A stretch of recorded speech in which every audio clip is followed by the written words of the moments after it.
Hi! Magandang araw sa ating mga kababayan. Kasama nyo na po ngayon si Ka Eric sa ating video analysis at video talakayan.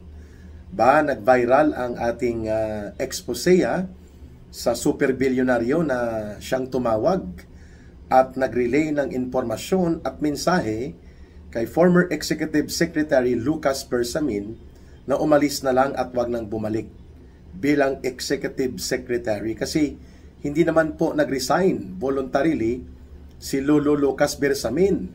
Tinanggal po siya, no?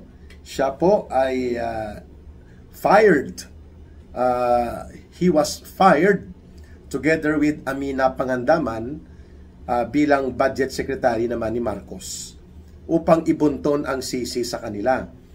Kaya we have received voluntary information that it was indeed the super bilyonaryo na talagang may malaking kontrol at mayroon pong kapasidad na wika nga mag-manipulate ng gobyerno ni Marcos. Of course, there are other super bilyonaryo there. Yung isa dyan sa airport, siya nagde-develop in the guise of public-private partnership, no? At negosyo niyan, hindi lamang nakakalasing o nakakahilo, kundi pati ang mga kalsada at malalaking mga superhighway. Pinasok na rin po nila, no? Pati mga port development. Itong si super bilyonaryo naman na tumawag kay yung kanyang initials, alam niyo na siguro yan, no? ER. Kay Lucas Bersamin na manahimik na. Go away, step aside. No? Hindi na magpa-insist pa. Hindi po natin pinapakialaman ang kanilang ugnayan ni Lolo Lucas Bersamin, itong si super bilyonaryo. Pero kung ang kanilang ugnayan ay nakikialam na sa aspeto ng governance, hindi na po tama. Sapagkat mayroon kang mga business interest, malalaki, no? Siya din po nagkokontrol nito ng port area terminal services, no? Sa buong Kamaynilaan and many parts ng bansa. At may international connections po yan, ano? Ngayon, kung itong mga super bilyonaryo na tinatawag ko nga nung ako ay nasa CPP, NPA, NDA pa, tinatawag ito na mga burokrata kapitalista at mga burgesya komprador. Pag sinabi pong burokrata kapitalista, yung mga nasa gobyerno na nagkakaroon ng mga malaking negosyo at lalo pang lumalago at lumalawak ang kanilang business empire at pagkontrol sa ating national economy and national patrimony. Yan po, burokrata kapitalista na sa loob po ng gobyerno. Like si Martin Romualdez, bilong po yan sa burokrata kapitalista. Bureaucrat capitalist. Si Marcos, hindi po yan bureaucrat capitalist, plunderer na adik, according sa kanyang kapatid at kay Saldico. Ibang kategorya yon kasi wala naman talagang malalaking negosyo sila Marcos maliban sa pagnanakaw sa gobyerno. Kaya yan naman po ay tagapagtaguyod ng bureaucrat capitalism. Okay? Si Martin Romualdez may mga mining corporation yan eh. Marami po siyang mga pinasok na negosyo pati media. Yan, kaya bureaucrat capitalist kasi ginagamit niya ang kanyang puder sa gobyerno, kapangyarihan at pati ang pangungurakot para lalo pang lumago ang kanyang negosyo. Ang burgesya komprador wala sa loob ng gobyerno, walang formal office o walang formal position in the government, pero nagmamanipulate at ginagamit ang koneksyon sa gobyerno para ang mga policy direction, ang mga economic decision at ang mga pagninegosyo ay maprotektahan ng gobyerno at mapa-improve palalo ang kanilang business interest. Yan naman po ang mga burgesya komprador.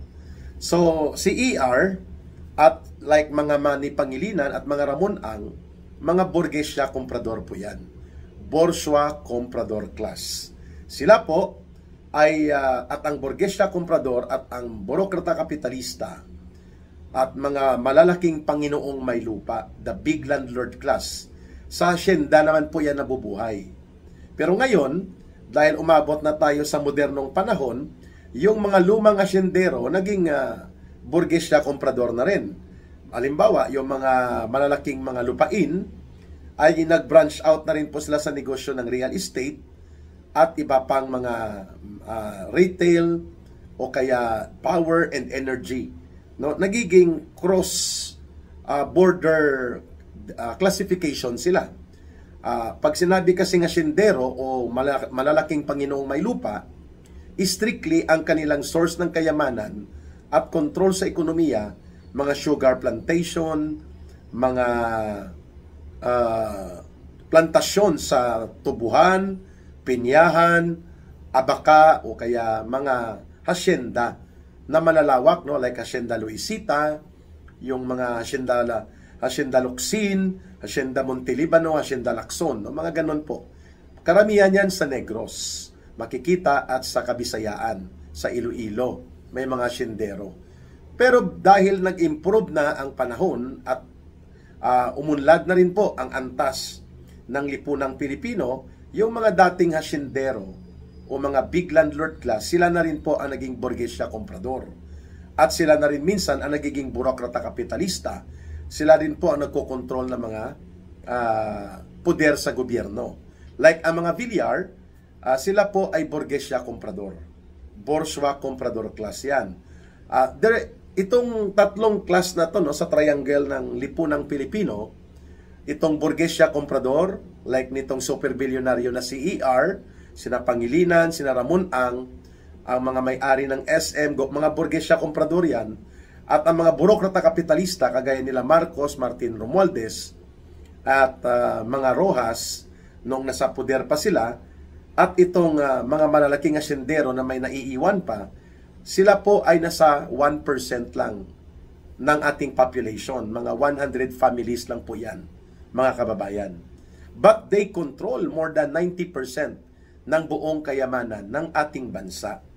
Kaya, gusto ng borgesya komprador, ng mga burokrata kapitalista, at ng mga Panginoong may lupa ang kagaya ni Marcos, na korap, kasabwat, at kayang i-manipulate.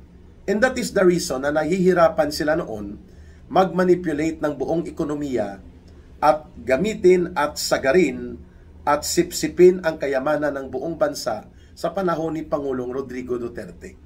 Sapagkat si Pangulong Duterte, naiintindihan niya that the only mechanism left para sa mga mamamayang Pilipino sa tatsulok ng lipunan natin, yung mga manggagawa, maralitang lungsod, mga katutubong pamayanan, mga manggagawang bukid, mga magbubukid at mga magsasaka, at mga nasa sinasabi ng paboritong linya ni Leni Robredo na mga nasa laylayan, ang only support mechanism nila to survive at para sila ay hindi lubusang malugmok ng tuluyan sa kumunoy ng kahirapan ay gobyerno. So dapat ang gobyerno ay nagpapacilitate at nagpoprotekta sa interes at kabutihan ng mga mamamayan. Bagamat hindi man yan perfecto, there can never be an absolute egalitarian or absolute equality, pero kahit man lang sana maiangat ng konti at makataong antas ang pamumuhay ng milyong-milyong mamamayang Pilipino. Yan po ay tungkulin, obligasyong moral at legal ng gobyerno na sinubukang gampanan sa panahon ni Pangulong Rodrigo Duterte. Pero sa panahon po ngayon, lalo na ni Marcos Jr., lalo pong namayagpag itong mga oligarko na binubuo ng burokrata kapitalista sa loob ng gobyerno, borgesya komprador, at mga malalaking Panginoong may lupa o mga asyendero, sapagkat barkada sila ni Marcos. No? Napapaligiran si Marcos ng ganyan. Halimbawa, ang kanyang Special Assistant to the President na si Lagdameo, yan po ay malalaking asyendero at malalaking Panginoong may lupa, at the same time, nasa burokrata kapitalismo. Bureaucrat capitalist, no? Sila Tony Boy Florendo, may mga plantasyon ng sagingan po yan, at iba pang negosyo sa agribusiness, no? So sila po ay kahalintulad ng bureaucrat capitalist, may poder sa gobyerno, barkada ng presidente, at nagagamit nila ang koneksyon sa gobyerno. That is the point kung bakit po natin pinupuna itong pangingialam o semblance of interference and manipulation na nanggagaling kay super bilyonaryo ER papunta ngayon sa gobyerno ni Marcos. Of course, may mga barkada pa si Marcos na mga super bilyonaryo. Barkada niya rin sila Aboites, sila Iniego Sobel, no? Ang mga Ayala Sobel ay burgesya comprador.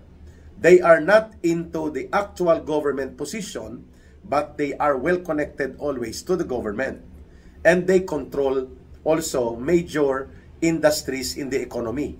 Kaya, interesado po tayong maipaliwanag sa mamamayan na itong galawan ni super bilyonaryo ER, kung saan pati ang mga senador ay kaya niyang pakialaman, at pati po itong nangyayari sa rigodon ng mga posisyon sa Senado, ang mga tao niya dyan ay lumalabas na itong si Tuta Soto at itong si Ping Lacson ay well connected, lalo na si Ping Lacson. Doon yata siya yumaman bigla nang wala siya 6 na taon sa Senado, o 3 taon ba? 3 taon yata wala siya sa Senado.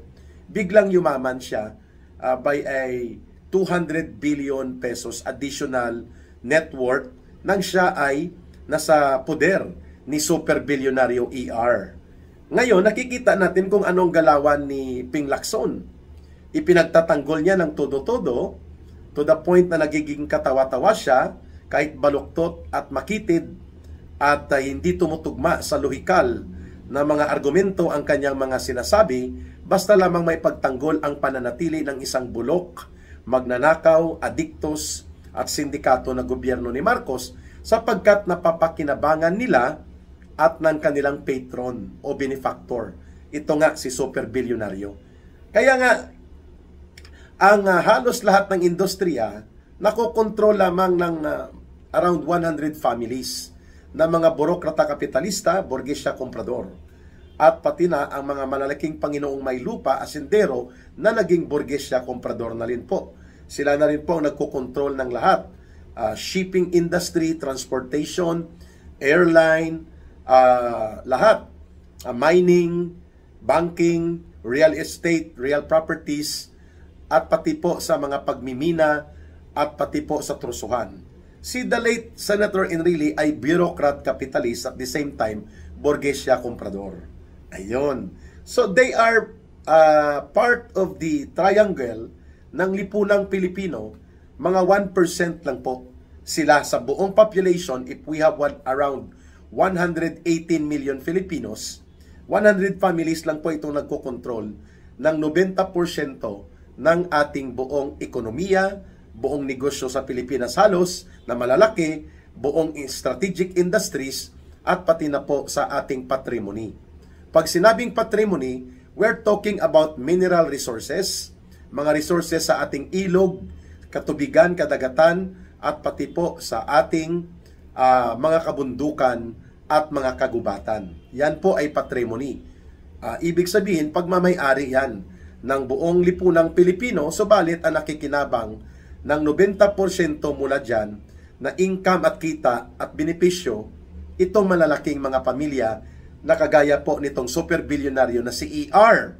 At lalo po silang namamayagpag ngayon dahil barkada sila at nakakaya nilang i-manipulate at pakialaman ang panggobyerno ni Marcos at Romualdez dahil magkakasabwat sila at magkakabalahibo. Ang Diyos nila, pera. Ang kanilang ginagamit, poder sa gobyerno, at wala silang pakialam ng totoo kung ano po ang kalagayan ng mamamayang Pilipino. Yan po ang katotohanan. The problem of the Philippine society is not just about plunder and corruption. Although malaking problema natin ang plunder at corruption, pero malaking problema natin itong tinatawag na structural defects of the Philippine society. Sapagkat ang mga dagat, kabundukan, kapatagan, at mga natural resources, bahagi ng patrimonya at mga minerals natin, dapat po yan ay pinapakinabangan ng buong mamamayan. Kaya nga dapat gobyerno ang nag-arbitrate, ang pumapagitna dyan. Ngayon, hanggang sa pagbubuwis lang ang gobyerno. Hindi po niya dinidevelop ito. Kaya kung mapapansin ninyo, umunlad po ang Singapore, ang bansang Vietnam, Thailand, and lalo na po ang bansang Japan at South Korea. Mga karatig bansa lang po natin ito, sapagkat ang gobyerno nila ay nagpapacilitate na ang kanilang mamamayan ay makakuha din po ng equitable or makatarungan na benepisyo mula sa kanilang ekonomiya. Wala nga silang ganong malalaking mga resources kagaya sa atin. Ang Japan, wala po silang mga malalawak na karagatan o malalawak na mga ilog at mga minerals kagaya sa atin. Nag-i-import yan ang Japan, but they are very good sa pagpapaunlad ng ekonomiya nila, lalo ng Singapore. Makitid lang po ang teritoryo ng Singapore. Wala pa nga yan sa 1/4 ng buong kalupaan at teritoryo ng Mindanao. Subalit napakaunlad na pinakamataas na per capita income ang Singapore. Ibig sabihin ng per capita income, share ng taong bayan sa kinikita na napoproduce sa ekonomiya at negosyo at buong pag-iral ng gobyerno na tutulungan na maayos ang pamumuhay ng kanyang mamamayan.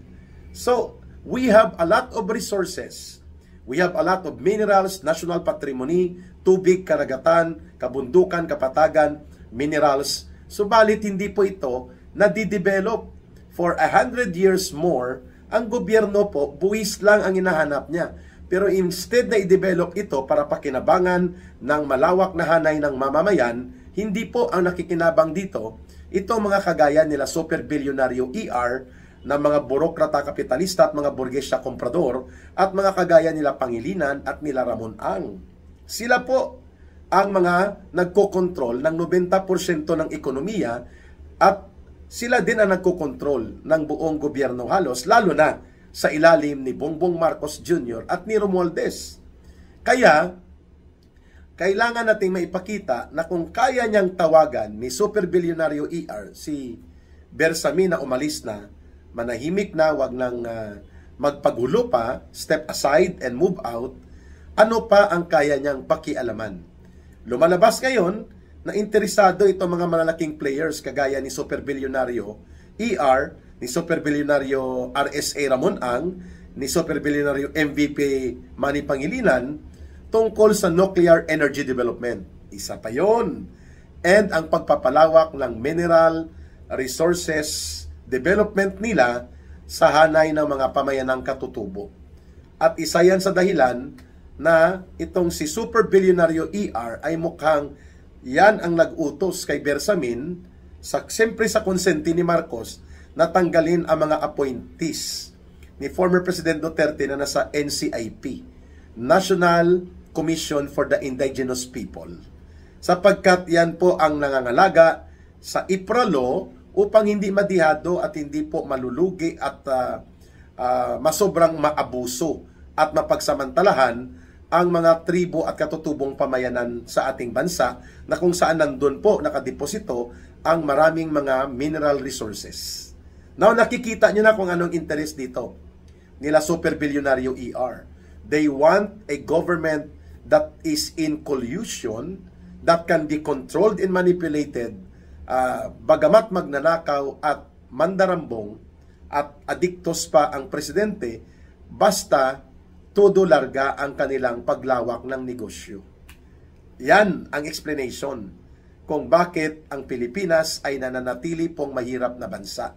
Hindi lamang sa korupsyon ng gobyerno, hindi lamang sa kabulukan ng pandarambong sa pundo ng bayan, kundi mismo ang gobyerno, kasabwat ng mga burokrata kapitalista, burgesya komprador at mga malalaking panginoong may lupa, kung kaya sa triangle of economic situation and structure ng Pilipinas, yung mahigit 85% ng iyong population hanggang doon lang mababa sa middle class pababa. And more than 70% ng taong bayan ay mahihirap na mga magsasaka, manggagawang bukid, magbubukid, mga katutubo, tribo, mga manggagawa, maralitang lungsod, vendors, padyak, mga mamamayang Pilipino na nabubuhay araw-araw sa tinatawag na sistema ng survival of the fittest. And you have a population na pakayaman ng Pilipinas, ngunit you have more than 58% of your population na nagugutom araw-araw. Involuntary hunger ito Sa ilalim ni Marcos, mula sa 45% pagbaba ni Pangulong Duterte, umakyat ito sa 58% involuntary hunger. Meaning to say, halos makakain ng 3 beses sa isang araw o minsan isang kain lang sa isang araw. Ang more than 58% ng population, so ibig sabihin po, around mga 70 million of your people ay hindi nakakakompleto ng 3 beses na pagkain araw-araw, pero napakayaman ng Pilipinas. One example of that, ang Caraga Region. Surigao Provinces, Surigao Sur, Surigao Norte, Agusan Norte, Agusan Sur. Napakayaman ng region na ito, subalit nasa top 3 po ito sa may mga pinakamataas na mahihirap na mga mamamayan at karamihan katutubo. Mga mamanwa at mga iba pang tribo na sila po ay mga mahihirap at mga magsasaka na hindi nakikinabang sa kayamanan. The biggest high-grade nickel export and mina, kontrolado yan nila Romualdez at ng kagrupo niya dyan sa may Surigao, directly exported to China. Hindi po yan napapakinabangan ng mamamayang Pilipino.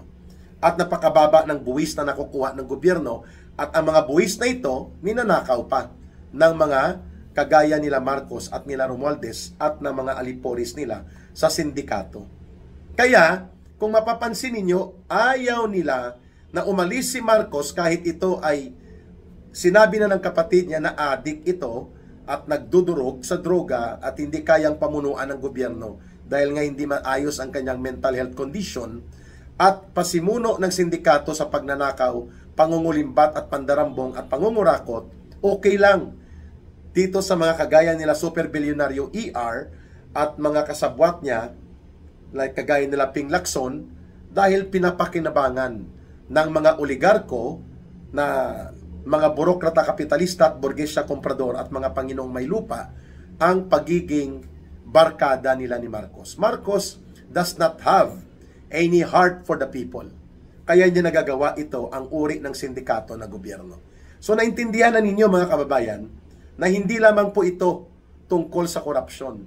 Tungkol po ito sa structural defect ng lipunan na kung saan ang gobyerno sana ang nagpapacilitate na hindi dihado, mayroon pong makatao, equitable share sa ating mga kinikita sa ekonomiya at patrimonya ang mamamayang Pilipino, ngunit imbes na bigyan ng equitable share ay ninanakawan pa. Nasa saligang batas po yan. Ang tawag po dyan ay social justice. Ang social justice po ay nagtatakda na ang gobyerno sa Pilipinas should be the facilitator and arbiter for the benefit of the people na hindi po sila madidihado sa anumang mga takbo ng ekonomiya at patrimonya at dapat po ang kinikita sa ekonomiya at mga napapakinabangan sa patrimonya sa ating mga mineral resources sa buong mga negosyo na pinaghahawakan ng oligarko kagaya po nila super bilyonaryo ER at mga kapareho niya ay naaambunan at nagkakaroon po ng estratehiko at totoong makatarungang partida ang taong bayan upang umunlad ang kanilang buhay at buong lipunan. And that is the role of a government, to be the facilitator and arbiter of social justice.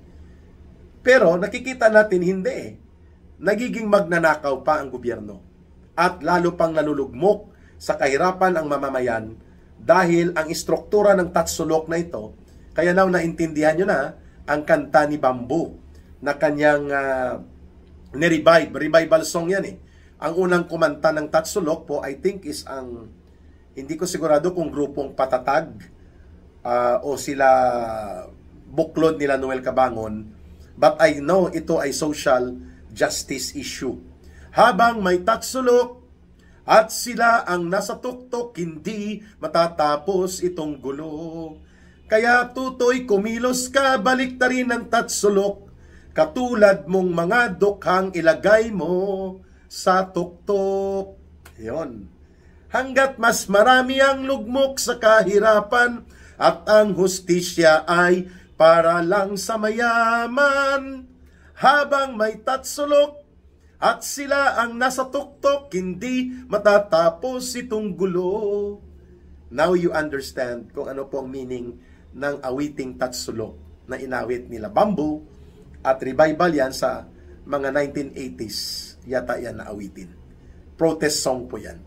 Ito po si Ka Eric, part 2 ng ating super bilyonaryo ER na diniscuss po natin, hindi para pasamain ang mga super bilyonaryo, kundi para ipakita ang katotohanan na mayroon pong fundamental defects sa istruktura ng lipunan, pang-ekonomiya, pang-politika at pang-gobyerno, lalo na sa isang sindikatong gobyerno kagaya ng kay Marcos. Magbabalik po ang ating Ka Eric video analysis and video talakayan at abangan nyo po ang ating live mamayang gabi sa alas 9:30 ng gabi Philippine Standard Time.